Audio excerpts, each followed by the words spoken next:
আসসালামু আলাইকুম, কেমন আছেন বন্ধুরা সবাই? আজ আমি আপনাদেরকে এই ডিজাইনটি দেখাতে যাচ্ছি। দেখতে পাচ্ছেন ডিজাইনটি মোটামুটি আমার মনে হয় আপনাদের অনেকের ভালো লাগবে। এই বাড়িটিতে মোট 4টি বেডরুম হবে। বন্ধুরা, এক বন্ধু দেখতে যাচ্ছিল এভাবে একটি বাড়ি করলে কেমন দেখাবে। আপনারা এটা চাইলে যে কোনো রং করে নিতে পারেন, আমি তো আপাতত আপনাদেরকে এভাবেই দেখাচ্ছি। আমি সব সময় আপনাদেরকে রং না করে বাড়িগুলো দেখাই। আপনাদের যেই কালার ভালো লাগে সেই কালার করে নিতে পারেন। তো আমি আপাতত সাদা রাখছি, আশা করছি আপনাদের অনেকের ভালো লাগবে। বাড়িটির ভেতরটা দেখাবো। বন্ধুরা, দেখতে পাচ্ছেন বাড়িটির ভেতরে মোটামুটি এমন দেখাবে। প্রথমে দেখতে পাচ্ছেন আমাদের ড্রয়িং রুম। এইদিকে দেখতে পাচ্ছেন আমাদের একটি বেডরুম, এই বেডরুমটির সাথে এখানে একটি অ্যাটাচ টয়লেট দেখতে পাচ্ছেন।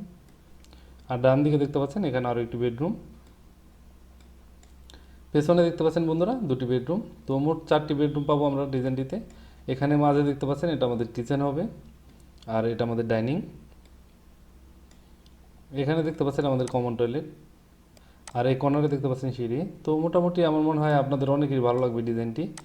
আশা করছি যারা মোটামুটি 1600 স্কোয়ার ফিটে বাড়ি করতে যাচ্ছেন তাদের এই ডিজাইনটি ভালো লাগবে। এটা ফ্লোর প্ল্যানে চলে যাব। বন্ধুরা, দেখতে পাচ্ছেন এখানে ফ্লোর প্ল্যান মোটামুটি এমন হবে।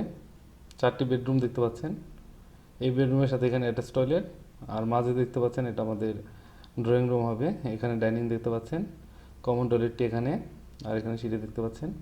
কিচেনটা দেখতে পাচ্ছেন বন্ধুরা, মোটামুটি সবগুলো রুমের সাইজই বেশ বড়। এখানে মাপগুলো দেখতে পাচ্ছেন, 40 ফিট বাই 40 ফিটের বাড়িটি। তো যাদের মোটামুটি 4 শতক জমি আছে তারা এইভাবে একটি বাড়ি করতে পারে। এই বাড়িটি নির্মাণ খরচ মোট 20 লাখ টাকার উপরে পড়বে। তবে আপনারা যদি 3 তলা ফাউন্ডেশন দিয়ে করতে চান তাহলে মোটামুটি 24 লক্ষ টাকার উপরে পড়বে। তো আশা করছি অবশ্যই আপনাদের ডিজাইনটি ভালো লেগেছে। অবশ্যই কমেন্ট করে জানাবেন ডিজাইনটি কেমন লাগলো। আগামী ভিডিও দেখার আমন্ত্রণ রইল। সবাই ভালো থাকবেন। আল্লাহ হাফেজ।